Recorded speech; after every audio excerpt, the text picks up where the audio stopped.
Ito lang kainin ko. Itlog. At saka may konting kanin. Ewan ko lang kumakain ko tong kanin. Masama kasi pakiramdam ko, guys. Nilalagnat ako. Yogurt. Ito lang kainin ko.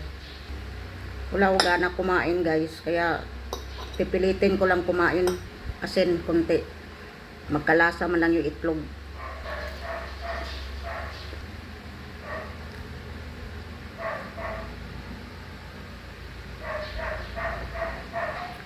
Kanina tanghali, guys, kunti lang rin kinain ko. Migop daw ng sabaw.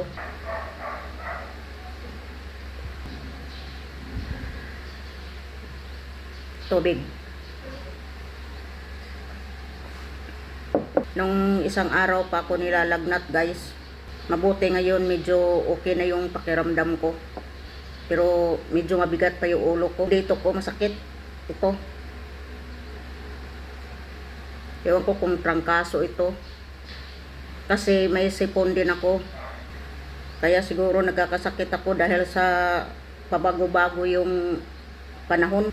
Mainit sa umaga, tapos pagdating ng hapon, biglang ulan ng malakas.